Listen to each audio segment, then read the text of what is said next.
Hello everyone, how you guys doing today? So what I wanted to talk about was my very first Reiki session. And here's the thing. Lately I've been called towards like some form of healing. I kind of feel like it has to do with sound healing because I'm really good with music. I can make my own music. I play the flute and I can teach myself how to play instruments. If especially if I sit down and dedicate it, because I know how to read music.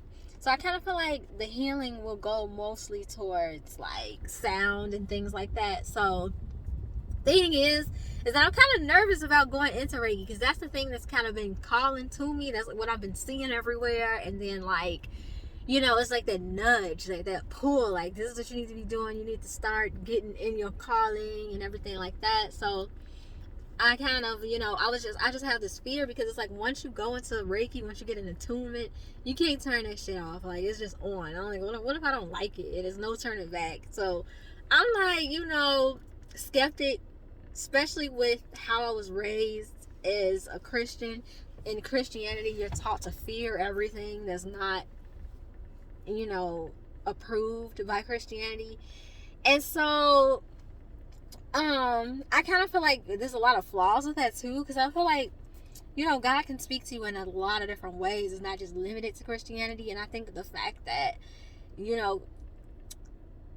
it's like everything stopped when the Bible was made, as if this is it, this is all, like God just doesn't go outside the ranges of that. And I really think he does. I just feel like with Christianity, a lot of people are indoctrinated into believing that that's the only way. And I don't really agree with that, because once that spiritual awakening happened to me, I didn't ask that happen. It just happened to me.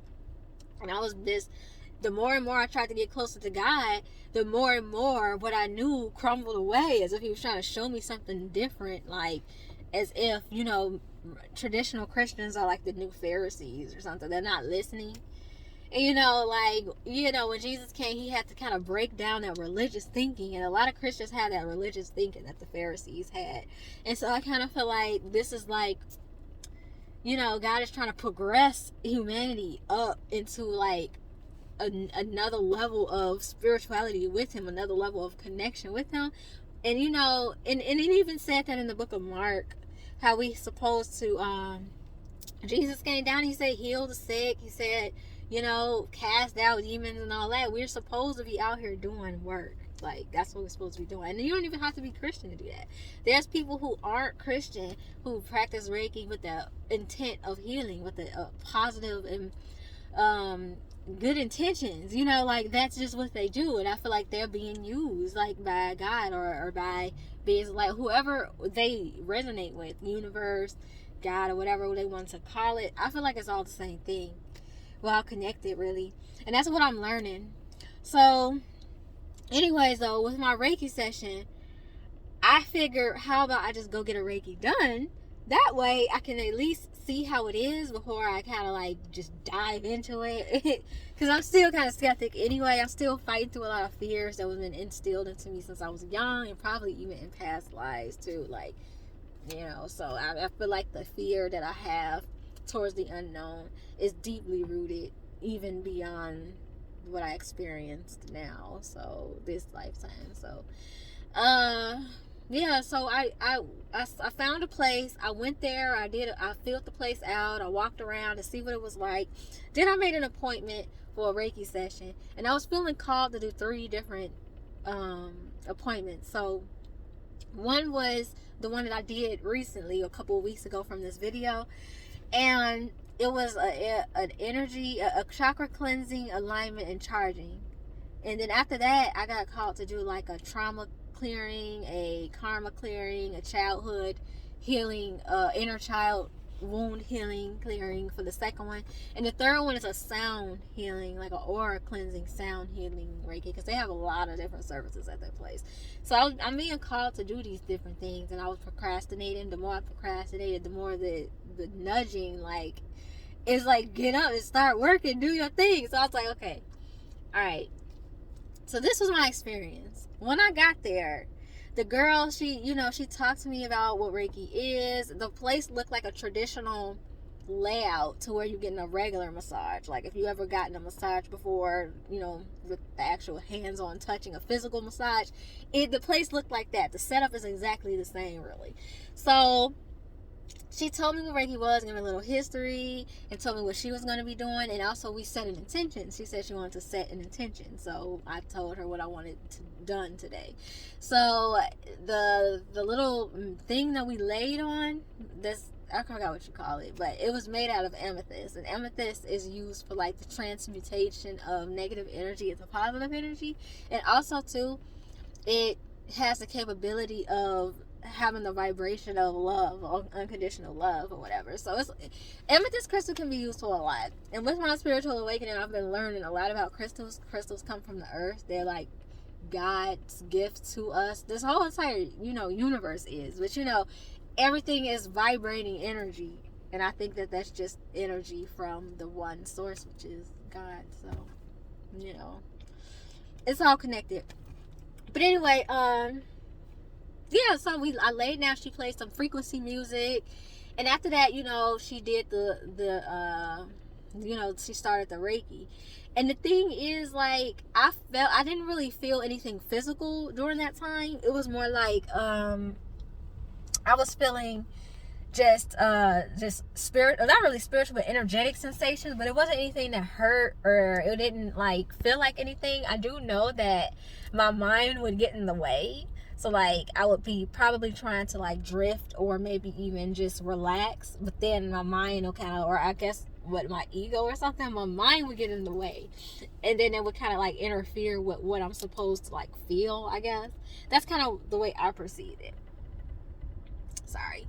So, you know, after it was over with though, I felt really, really, really floaty. Like I felt like I was in a space cadet or something. Like I was just like, oh yeah, I'm okay. Like, you know how you would feel if you was like, I don't know, off a drug or something. So,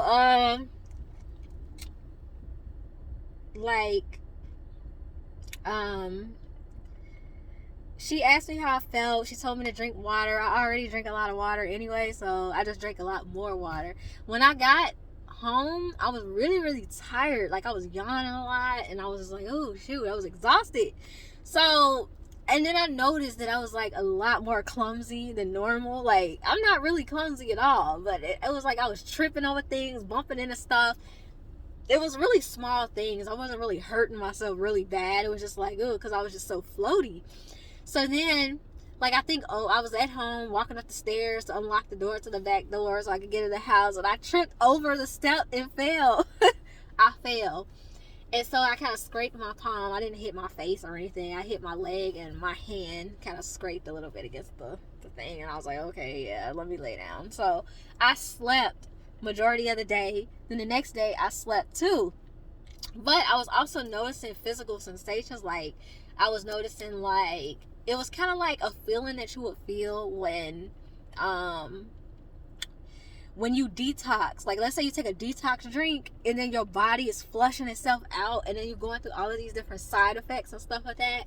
Or like, let's say you're like taking some type of medication, or you got sick, and then there are side effects on top of the actual illness and stuff, like that type of thing, where I just feel like I took some medicine or something, and now my body is kind of, or I took a detox, and now my body is just kind of cleansing and detoxing, and that feeling was kind of like what it was. But I was also scared because, like I said, I do have a lot of fear. So I was like, oh my God. So my mindset, my Christian mindset came back, and it was like, what if I'm possessed, or what if she put a demon on me? It was just really crazy. And then I looked up some stuff, and it was like a lot of conflicting things online of people arguing and debating. And I was like, one guy was like, oh yeah, you let somebody put negative energy on you because Reiki isn't supposed to have any side effects.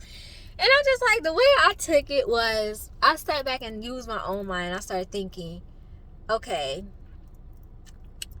it really just feels like a detox. So I looked more into it. Sorry, I'm moving the camera out. I looked more into it, and I found out I was going through a healing crisis. And a healing crisis is a normal kind of reaction towards Reiki. But the other day, I was reading a book, and it was like a book about crystals and stuff, but then they talked about a Reiki session and how you could use Reiki with crystals and things like that. They mentioned that if you ground yourself before a Reiki session, then you won't have a healing crisis, or it'll be very, very, very like minimal. And I was like, why didn't I think of that? Because I did everything else. Like, I covered myself with protection. I meditated before the session, and I did all of these, like, all of this spiritual work and all of this energy work to make sure nothing really crosses through, nothing really malicious happened. You know, I made an agreement with God, like, okay, protect me during this session because you're the one that's pulling me to it. So go ahead, you know what I mean? So I didn't even think about that. It didn't even occur to me. And that's something I wish I would have known. And I did do research before going to the Reiki session, like, you know, how to prepare for it. But nothing really talked about grounding yourself, really. People was just talking about what to eat, what not to eat. I didn't really care about that. I just really cared to protect myself, to protect my energy from any type of maliciousness. So, yeah. So, I'm like, I have 2 more sessions to go. So, for my next session, I'm gonna go probably to the beach the day before, or I might, you know, eat root vegetables, like root-based vegetables like carrots, and, you know, I might just go outside, be in nature, be near water, breathe, let's just, you know, just appreciate Earth, you know, and appreciate just being here, and just kind of imagine myself being grounded.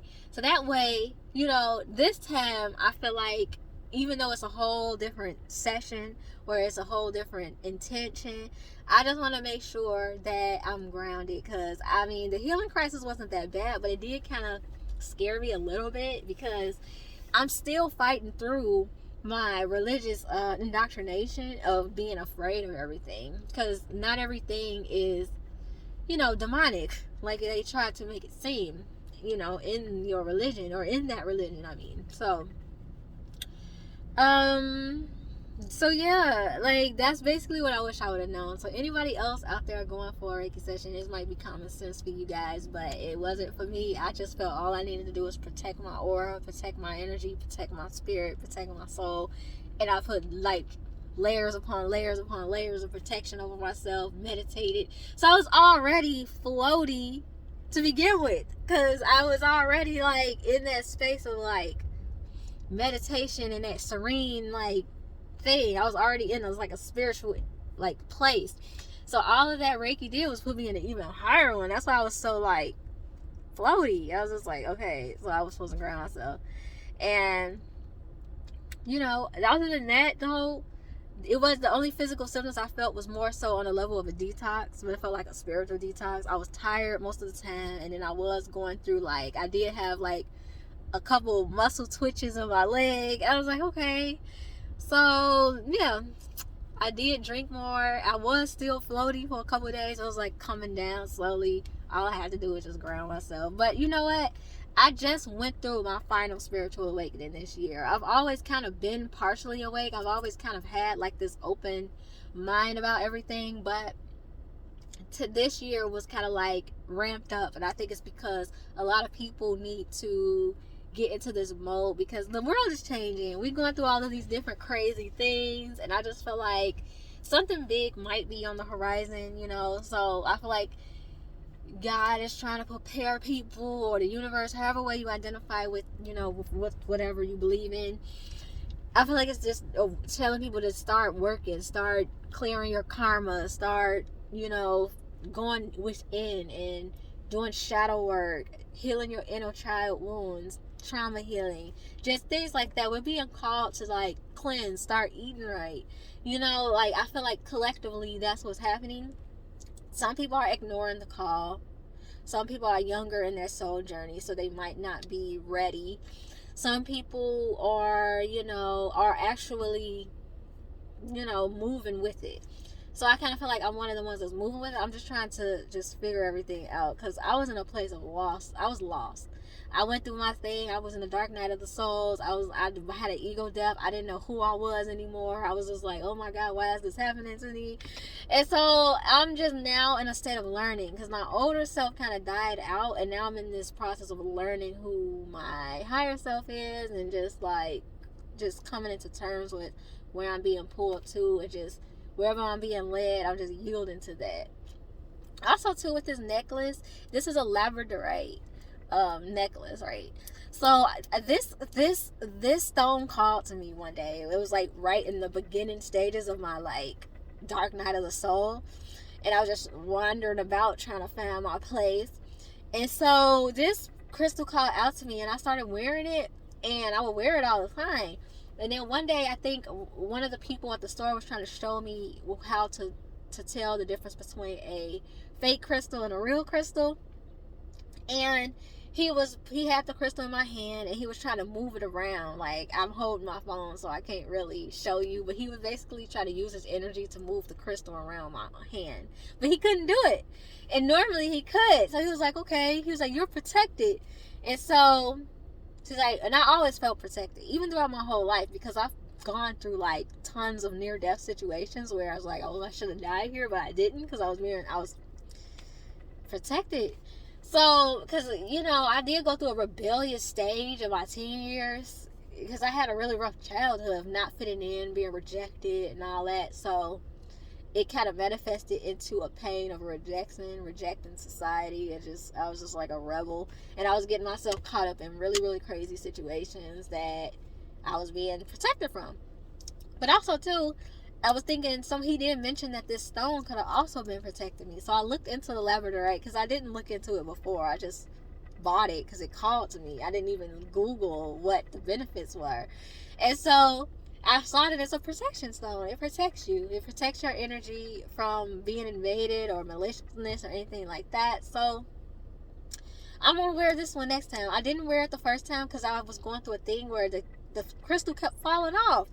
And no matter what chain I bought, it would just poof.